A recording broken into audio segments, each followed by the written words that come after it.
کرنی رحمت اللہ علیہ، جنہوں نے نبی کریم صلی اللہ تعالی علیہ وآلہ وسلم کا زمانہ تو پایا ہے، لیکن نبی کریم صلی اللہ تعالی علیہ وآلہ وسلم کا دیدار نہیں کر سکے۔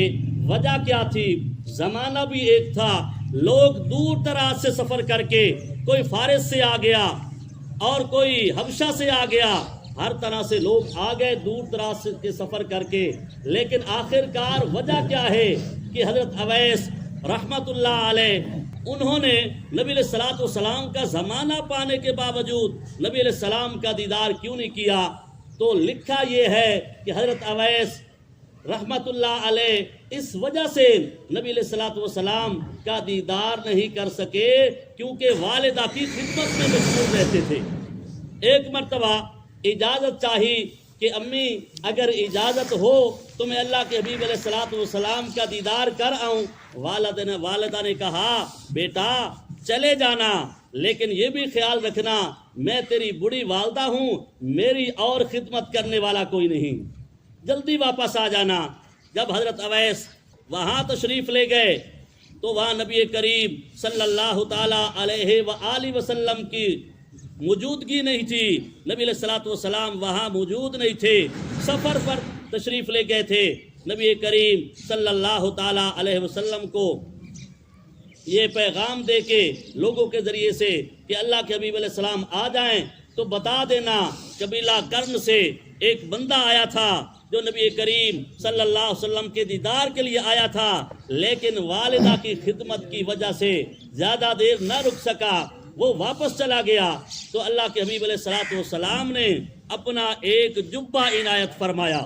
حضرت عمر فاروق، حضرت علی شیر خدا رضی اللہ تعالی عنہما، ان دونوں کو اپنا جبہ عنایت فرمایا اور فرمایا کہ جب آپ کی ان سے ملاقات ہو جائے یہ میری طرف سے یہ ہدیہ بھی پہنچا دینا اور میری امت کے لیے ان سے دعا بھی کروا لینا۔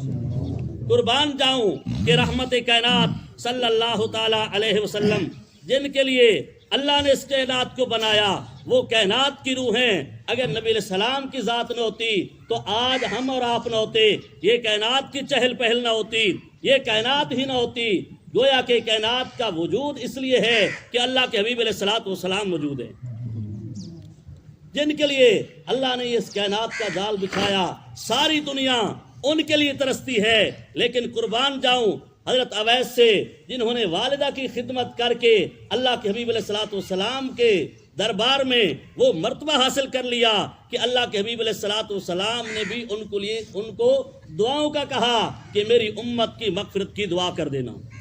یہ اتنی بڑی نعمت ہے کہ ہم اپنے والدین کی قدر کریں۔ بعض لوگ خدمت کرتے ہیں، سمجھتے ہیں کہ ہم نے ان پر احسان کر دیا۔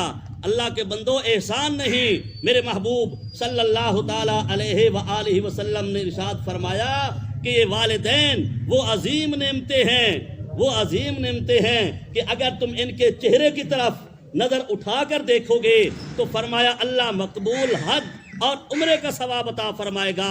صحابی نے کہا یا رسول اللہ صلی اللہ تعالی علیہ وسلم کوئی بار بار دیکھے، فرمایا اللہ کی رحمت کوئی تھوڑی ہے؟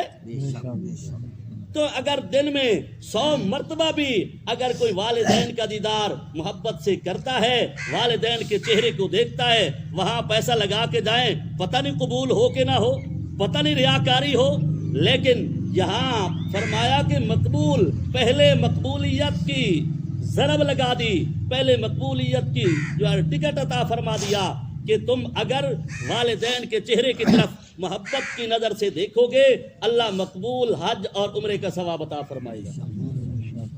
ایک بندہ آ گیا، کہا یا رسول اللہ صلی اللہ تعالی علیہ وسلم میں نے والدہ کو کندھوں پہ اٹھایا اور میں نے حج کروایا ہے، میں نے حق ادا کر دیا؟ میرے محبوب صلی اللہ تعالی علیہ وسلم نے ارشاد فرمایا کہ پیدا ہوتے وقت جو تیری والدہ کو تکلیف ہوئی جب تو پیدا ہوا، شاید اس ایک درد کا بدلہ بھی آپ نے نہ دیا ہو۔ اتنی تکلیف ہوتی ہے اس وقت کہ اللہ میرا ہر ان کے عمل پر اجر عطا فرماتا ہے۔ جب عورت کے پیٹ میں بچہ آ جاتا ہے میرا پروردگار اس عورت کا درجہ بڑھا دیتا ہے۔ ہر رات میں میرا پروردگار قیام اللیل کا ثواب عطا فرماتا ہے. وہ ماں سو رہی ہوتی ہے، میرا پروردگار قیام اللیل کا ثواب عطا فرماتا ہے. ماں جاگتی ہے تو میرا اللہ روزے کا ثواب عطا فرماتا ہے.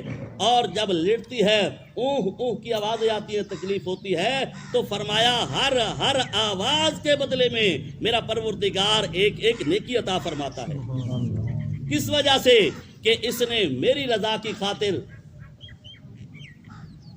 کی خاطر یہ کام کیا ہوا ہے، اپنے بچے کو پیٹ میں لیا ہوا ہے. جب وہ حفاظت کرتی ہے تو اس لیے میرا پروردگار ان کا درجہ بھی بہت زیادہ عطا فرما دیا. نبی کریم صلی اللہ تعالی وسلم سے پوچھا گیا، اے اللہ کے حبیب علیہ الصلوۃ والسلام، ماں کا زیادہ حق ہے یا باپ کا؟ آپ نے فرمایا ماں کا. دوسری مرتبہ پوچھا، فرمایا ماں کا. تیسری مرتبہ پوچھا، فرمایا ماں کا. چوتھی مرتبہ فرمایا باپ کا ہے. لیکن یہ یاد رکھیں کہ باپ کو میرے محبوب صلی اللہ تعالی وسلم نے فرمایا کہ باپ جنت کا دروازہ ہے. اگر باپ ناراض ہو جائے تو اللہ ناراض ہو جاتا ہے. یاد رکھیں کہ ماں کی خدمت تو کریں، لیکن باپ کی اگر خدمت نہ کریں تو اس جنت کا دروازہ نہیں کھلے گا اگر جب تک باپ راضی نہیں ہوگا. جو بندہ خدمت کر کے بھی دیکھ لے، جو بندہ خدمت کرتا ہے اسی دنیا میں اس کی خدمت ہوتی ہے. اگر کوئی والدین کو ناراض کر لیتا ہے، میں اب کی بات نہیں کرتا، صحابی رسول صلی اللہ تعالی علیہ وآلہ وسلم ہیں، نبی علیہ السلام کے صحابی ہیں. آخری وقت آ گیا تو ان کی بیوی نے پیغام بھیجا، اللہ کے حبیب علیہ الصلوۃ والسلام ان تکلیف میں ہیں، جان نہیں نکل رہی. نبی کریم صلی اللہ علیہ وسلم نے چند صحابہ کو بھیجا، جاؤ معلوم کر کے آؤ کہ کیا ماجرا ہے. انہوں نے بیٹھ کے کلمے کا تکرار کیا، آپس میں کلمہ تکرار کرنے لگے، کلمہ کہنے لگے تاکہ وہ بھی کلمہ پڑھ لیں سن کے. لیکن ان کی زبان پہ کلمہ جاری نہیں ہو رہا. نبی علیہ السلام کو اطلاع دی گئی. اللہ کے حبیب علیہ السلام نے پوچھوایا، کیا ان کی والدہ ان سے راضی ہے یا ناراض ہے؟ تو پتہ چلا کہ والدہ ناراض ہے. میرے محبوب صلی اللہ علیہ وسلم نے ارشاد فرمایا، اماں اس بیٹے کو معاف کر دے.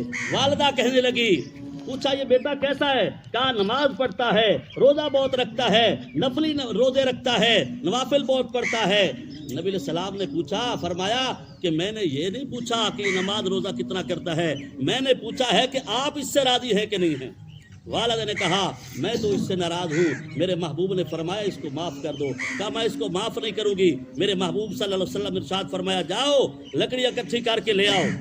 پوچھا کیا وجہ ہے لکڑی کیوں اکٹھی ہو رہی ہیں؟ نبی علیہ السلام نے فرمایا جب اس نے جلنا ہی ہے وہاں آپ کے سامنے اس کو آگ میں جلا دیتے ہیں. تو ماں کی مامتا جوش میں آئی، ماں کی محبت جوش میں آئی. کہا ہے اللہ کے حبیب علیہ الصلوۃ والسلام، میں آپ کو گواہ بناتی ہوں، ان صحابہ کو گواہ بناتی ہوں، اللہ کو گواہ بناتی ہوں، میں نے اس کو معاف کر دیا. جیسے ہی والدہ نے معاف کر دیا اسی وقت ان کی روح پرواز کر گئی. اگر صحابی رسول بھی ہیں تو والدہ کو ناراض کیا ہے تو اللہ کے حبیب علیہ السلام کی صحبت یافتہ ہیں، نبی علیہ السلام کے صحابی ہیں. پھر بھی اگر والدہ کو ناراض کیا ہے تو آخری وقت میں زبان پہ کلمہ جاری نہیں ہوتا. اور آج آپ اور میں 14ویں صدی کے لوگ ہیں اور والدین کو ناراض کر کے سوچیں کہ ہم کلمہ پڑھتے ہوئے اس دنیا سے چلے جائیں گے، سوچیں کہ ہم جنت میں چلے جائیں گے. ایسا نہیں ہو سکتا. اللہ سے دعا ہے کہ میرا پروردگار ہمیں اسی دنیا کے اندر رہتے ہوئے والدین کی قدر کرنے کی توفیق عطا فرمائے، والدین کی خدمت کرنے کی توفیق عطا فرمائے، والدین کو راضی کر کے جنت حاصل کرنے کی توفیق عطا فرمائے. وآخر دعوانا الحمدللہ رب العالمین.